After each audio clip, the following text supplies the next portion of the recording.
இன்னைக்கு சிக்கன் வந்து ஈஸியாகவும் லேசியாகவும் எப்படி செய்யலான்னு பார்க்கலாம்.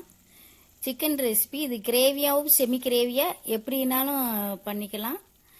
இதுக்கு நான் ஒரு மிக்சி ஜாரில் வெங்காயம் ஒன்று நறுக்குனது, ஒரு வெள்ளைப்பூடு ஒரு 5, ஒரு இஞ்சி ஒரு சின்ன துண்டு ஸ்லைஸ் பண்ணியிருக்கேன், ஒரு 5 பாதாம், ஒரு முந்திரி பருப்பு ஒரு 3, ஒரு தக்காளி ஒன்று நறுக்குனது சேர்த்துருக்கேன். அதோட மல்லிச்செடி கொஞ்சம், புதினா கொஞ்சம் சேர்த்து போட்டு, அதுக்கு ஒரு பச்சை மிளகா 2 கட் பண்ணி சேர்த்துருக்கேன்.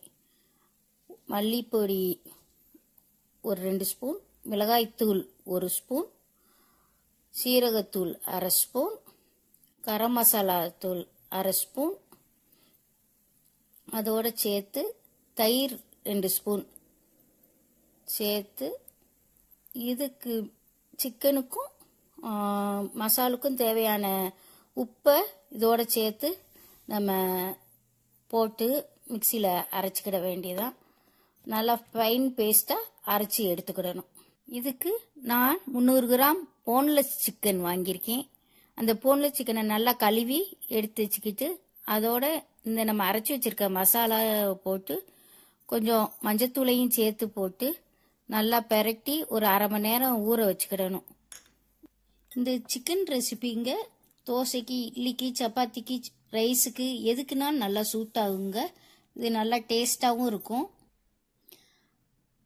குக்கரில் 2 டேபிள் ஸ்பூன் எண்ணெயை ஊற்றி அதை நல்லா சூடு பண்ணி நம்ம பெரட்டி வச்சிருக்கிற சிக்கனை அதில் அப்படியே சேர்த்துக்கிட வேண்டியதாங்க. அப்படி போட்டு நல்லா ஒன்று போல் வதக்கி விடணும். கொஞ்சம் மசாலாம் பச்சை வாசனை போகிற வரைக்கும் லைட்டாக ஒரு வதக்கிட்டு நல்லா ஒன்று போல் வதக்கி விட்டுக்கிட்டே இருங்க. கொஞ்சம் வதக்கி லேசாக எண்ணெய் பிரிஞ்சு மேலே நிற்கிது பாருங்க. அது மாதிரி வந்ததுக்கப்புறம் ஒரு 50 ml தண்ணியை ஊற வச்சுருந்த பவுலில் ஊற்றி கலக்கி சேர்த்து குக்கரில் நல்லா மூடி 2 விசில் வைக்கணுங்க. 2 விசில் வச்சாவே நல்லா வெந்து ஒன்று போல் எண்ணெய் பிரிஞ்சு வந்துருங்க. மசாலாவில் எல்லாமே சேர்த்து போட்டு அரைச்சதுனால வேறு எதுவுமே சேர்க்க வேண்டியது இல்லைங்க. குக்கரை மூடி போட்டு விசில் வச்சிடலாங்க. 2 விசில் முடிஞ்ச உடனே குக்கரை ஓப்பன் பண்ணிங்கன்னா நல்லா எண்ணெய் பிரிஞ்சு கம்மன் வாசனையாக கிரேவி சூப்பராக வந்திருக்குங்க. நீங்கள் அப்படியே கிரேவியாக யூஸ் பண்ணனாலும் பண்ணிக்கலாம். செமி கிரேவியாக வேணும்னா 10 நிமிஷம் ஜிம்மில் வச்சு பெரட்டி எடுத்தோம்னா செமி கிரேவி ஆயிரும். இந்த ரெசிபிக்கு இன்னும் கொஞ்சம் டேஸ்ட்டை கூட்டணும்னு நினச்சோம்னா நீங்கள் விருப்பப்பட்டால் 2 ஸ்பூன் நெய் சேர்த்துக்கலாங்க.